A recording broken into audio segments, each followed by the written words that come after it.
Welcome Bangalore to Salem. இன்றைக்கி மரக்கிழங்கு வடை செஞ்சுருக்காங்க. செம டேஸ்ட்டில் மேலே வந்து க்ரன்ச்சியாகவும் பாருங்கள், உள்ளே நல்லா சாஃப்டாகவும் அதனுடைய தன்மை கிழங்குடைய தன்மை நல்லா அமைஞ்சிருக்கு. ரொம்ப டேஸ்ட்டாக இருக்குங்க. அந்த காலத்தில் இது அடிக்கடி செஞ்சு சாப்பிடுவாங்க மக்கள். இப்போ நான் தோலை ஃபஸ்ட்டு உரிக்க போகிறேங்க. கொஞ்சம் ரிஸ்க்கான ஃபேக்டர் தான் இது, தோல் உரிக்கிறத. நான் தோல் உரிக்கிறது மட்டும் காட்டிட்டேன், ஏன்னா அது கொஞ்சம் ரிஸ்க் எடுத்து உரிக்க வேண்டியதாக இருக்குது. 2 பக்கமும் கீறல் போட்டு அதுக்கப்புறம் நம்ம கரெக்டாக உரித்தா வந்துடும். இல்லைன்னா கொஞ்சம் அப்படி இப்படி தடுமாறும். இருந்தாலும் அந்த தடுமாற்ற இது காட்டாமல் நான் உங்களுக்கு தோல் உரித்து காட்டிட்டேன். இப்போது ஃபுல்லாக தோல் உரிச்சியாச்சு. இப்போது தண்ணியில் கொஞ்ச நேரம் ஊற போட்டு நான் இப்போ வேக வைக்க போகிறேங்க. நான் வந்து வேக வச்சு தாளிக்கிறத காட்டலை, ஏற்கனவே நான் அது வீடியோ போட்டுட்டேன். நான் சும்மா இது இவ்வளவும் நான் உரித்தது தாளிக்கிறதுக்காகவும் அப்புறம் வடை சுடுறதுக்காக 2 எடுத்து வச்சுட்டேங்க. நான் இப்போ வடை சுடுறது மட்டும்தான் காட்ட போகிறேன். இப்போ நான் கடலைப்பருப்பு கொஞ்சம் எடுத்துட்டேங்க. ஒரு 200 கிராம் கடலைப்பருப்புக்கு இப்போ 2 கிழங்கு எடுத்துக்கிட்டேன். இப்போ சமத்துக்கு சமமாக நம்ம கூட எடுத்துக்கலாம். இதில் கிழங்கு அதிகமாகவும் நம்ம செய்யலாம், எப்படி வேணாலும் நம்ம இஷ்டங்க. இப்போ நான் 2 கிழங்கு எடுத்துகிட்டு ஒரு 200 கிராம் அளவு கடலைப்பருப்பு, அவ்வளோதாங்க.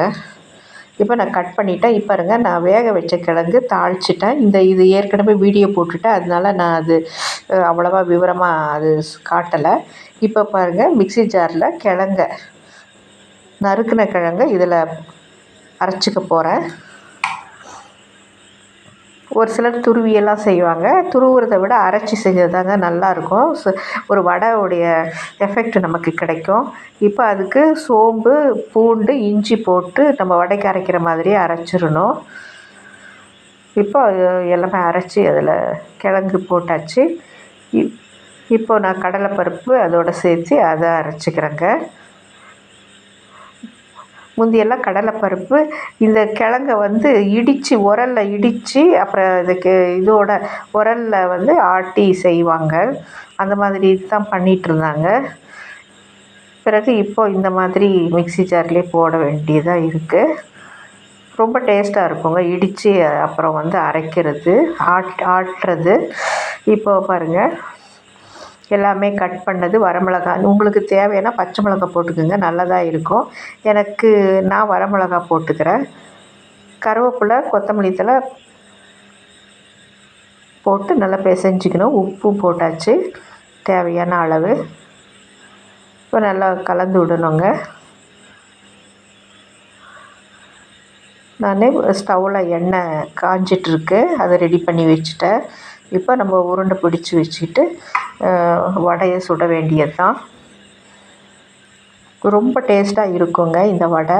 நம்ம சாதாரண வடையை விட இந்த வடை ரொம்ப அதே உங்களுக்கு புரிஞ்சிருக்கும் இந்த வடை எப்படி இருக்கும்னு சொல்லிட்டு.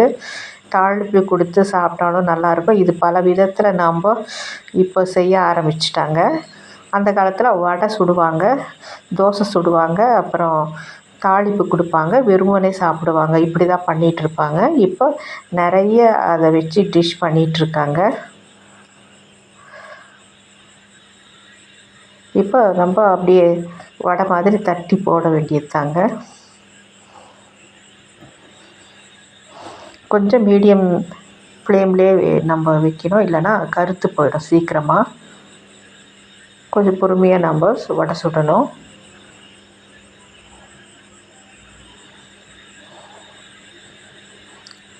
இதில் வந்து நிறைய ஸ்டார்ச் இருக்குதுங்க.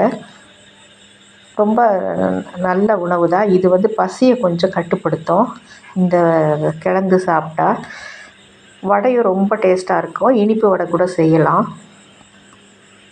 வடை பாருங்கள் ரெடி ஆகிடுச்சு. இன்னும் கொஞ்சம் இருக்குது, அதை நான் அப்படியே தட்டி போட்டுற போகிறேன்.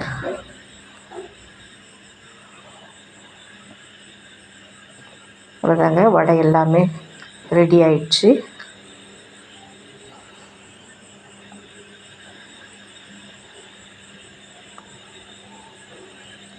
நீங்கள் பார்த்தீங்கன்னா இந்த கிழங்கு அவாய்ட் பண்ணிடாதீங்க. இந்த கிழங்குல எது வேணாலும் செய்யலாம். இந்த மாதிரி வடை செஞ்சு சாப்பிட்டு பாருங்கள், ரொம்ப நல்லாயிருக்கும். வடை ரெடி ஆயிடுச்சு. என் சேனலுக்கு அப்படியே சப்ஸ்கிரைப் பண்ணிவிட்டு லைக் கொடுங்க. தேங்க்யூ ஃபார் வாட்சிங்.